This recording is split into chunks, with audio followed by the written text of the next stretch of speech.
Hi guys, now we're coming to the fun part, that is the simulation. Now yesterday I was very disappointed by the results in that many of you didn't even watch the video. Many of you didn't even look at the page. Many of you did other assignments. Many of you, even worse, were on other activities that shall not be named. Alright, when I'm not there, I'm there in spirit, and you can bet I expect you to work just as much as when I'm there. All right, even more so. So I will be looking every day. I'm sorry, but I have COVID, so now I have to be out the rest of the week. So, or most of the week. So we're going to have to do things this way, and I have to count on you to be mature and to work on these things. So now we did the pre-sim, and now we're getting to the actual simulation that starts to be much more fun. Now we talked about the variables. So here is a container. All right, now we can make the container very large, or we can make the container very small. So I chose kind of an in-between to start with. All right, and we can have heavy particles or light particles. Since the heavy is at the top, I'm thinking, well, let's just put in 50 or so.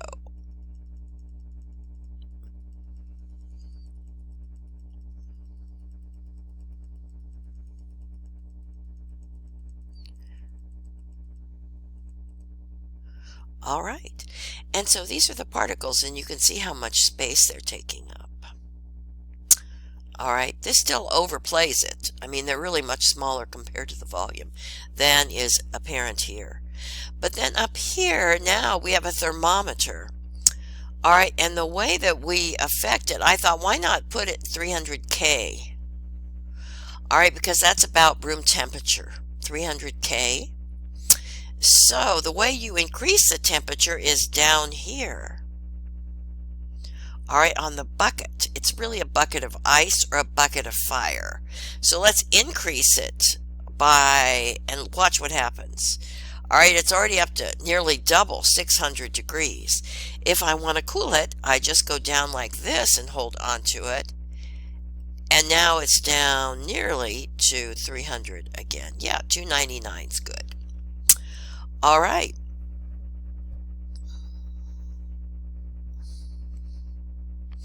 Right here is the pressure gauge. All right.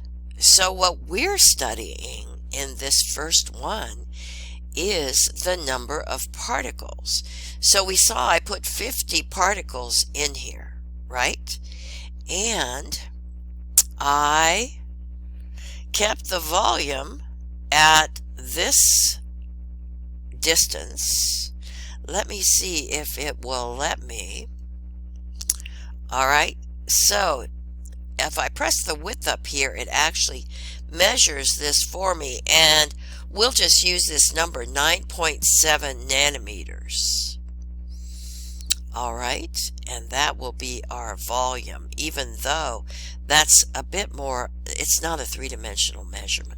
All right, so we would say we're keeping the volume constant, the space that this is in, at 9.7, and we're keeping the temperature constant at 299 Kelvin here. And what we're going to do is we want to watch the pressure change here. All right, so right now it says we're at 6 atmospheres. Okay, now let me make this halfway, and I'll move it over here to this side. All right, so here's our simulation in our OneNote notebook. All right, and here is the data table. So we notice, if you look at it now, that we're keeping the temperature constant at 299 is what I had. All right, and TK means it's going to be Kelvin. So for this first time, I'll put Kelvin. The volume we said was 9.7. nanometers. All right, nm, nanometers. That's 10 to the minus 9 meters. All right, this is, remember, the particle world. All right, and now what we're going to do is read the pressure, and it says, if we look very closely, all right, let me move this over a little bit and make this as big as I can. It says the pressure is 6.0 atmospheres. So I'm going to put 6.0, and the first one we'll put ATM. All right. Well, we don't really have to, because see how I have atmospheres up here. So remember, the chemistry unit for pressure is atmosphere, and its abbreviation is a word we know, ATM. All right, so I've just done the first one for you, and now what I want you to do is finish all of these. All right, so we'll put this out again, and now what you'll be doing is changing this to 100. Oh, when I press this one that has 2 arrows, it automatically goes up 50. And remember, we're doing the heavy particles first. All right, and now, all right, we notice there's a pressure of 12.0 atmospheres. So if you want to keep this, if you want to keep everything the same size, you can just tab back and forth. All right, the next one we're going to do is 150. All right, so I'm stopping here because you are going to be doing this experiment. So let's look at this. Your job is to collect the data.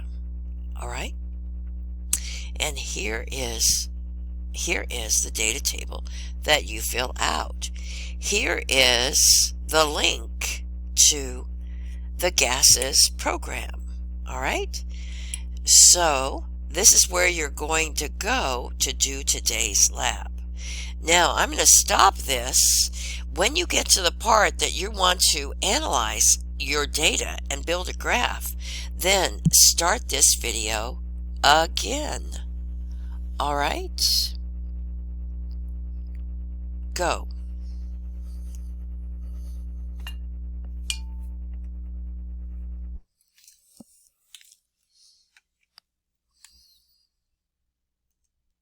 You should be here. And remember, you'll want to start it with, now that we've done 100. So up here, I want you to look at the width. So try and set up yours just like this one was set up. All right, and it's called Intro Gases. Now, if you're having a little trouble doing it, that's all right. Just look over to your partner. I want both of you to do it so both of you are able, all right, to get the data. All right, so just work at it on your screen.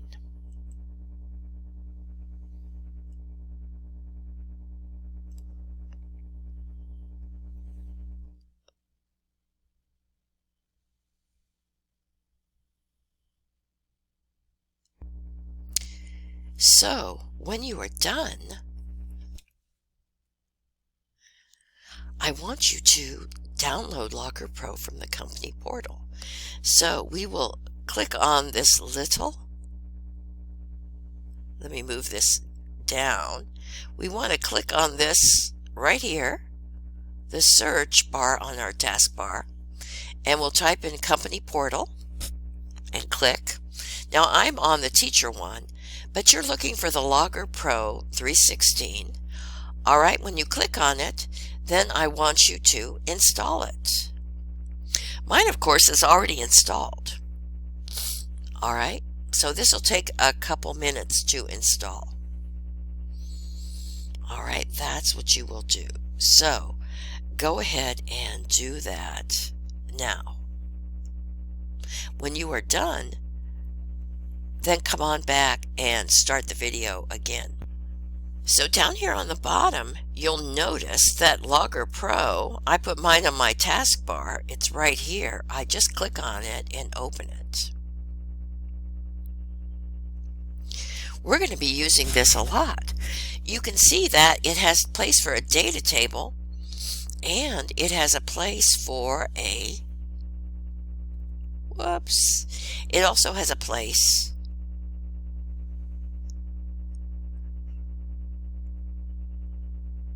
for the graphing. All right, so right here, the X variable is the one that we were manipulating. So what we were changing was the number of particles. So I double clicked on this and it opened this, and I'm going to put N, a number of particles. It asked me what is the short going to be, and I'm going to put N. That's what we're going to call it. And there's no unit on the number of particles. All right, it's just a number. All right, and then done. All right, and see how N has appeared here. All right, let's see if I can make it bigger. Not easy. Then I'm going to double click on Y. Y is the variable that we're testing the effect, the dependent variable. So I'm going to call this one the pressure. And the variable is going to be lowercase p, and the unit is going to be ATM for atmospheres.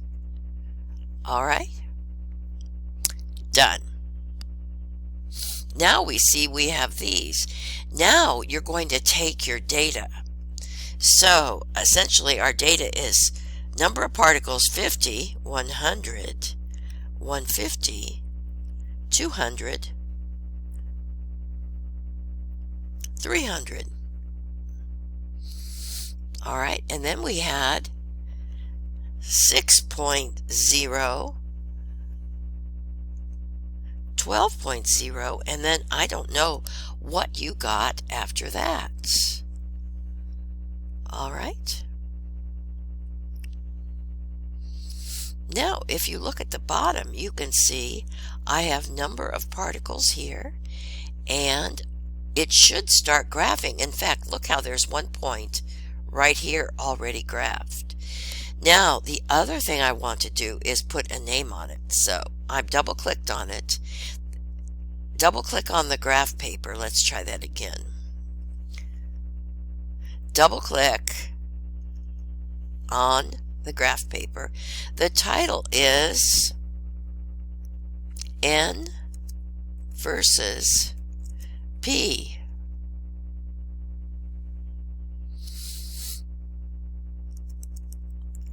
And I'm going to put my name, my J.B. Robinson. And what I want you to do is put your name here on your own. All right? Done. And see how our title is right up here now.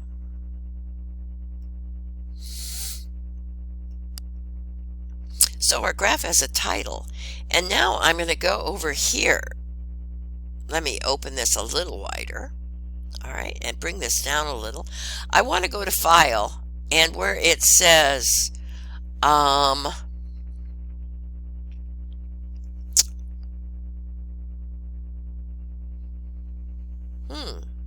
don't see a save. Oh, I'm on the wrong one. I want to go to Save or Save As. Save As. I want to go to My Documents. All right, and I already have a chemistry folder, but I'm going to make a folder in here. I'm going to right click, New Folder. I'm going to put Chemistry, Logger Pro. All right. And I'm going to save. My file name is N versus P, the number of particles versus pressure, and I'm going to save it. That way, whenever I have to look at it again, all right, so you're going to be graphing it, and then you'll get this fabulous graph. And afterwards, when you see what you're going to do after you get these points, you're going to go over here to analyze. All right, so we'll stop here for a moment. So get this all sorted and written like this and saved, and then you can go back and look at the video if you didn't catch all of it. And then I'm waiting for you when you're ready to do something with the graph.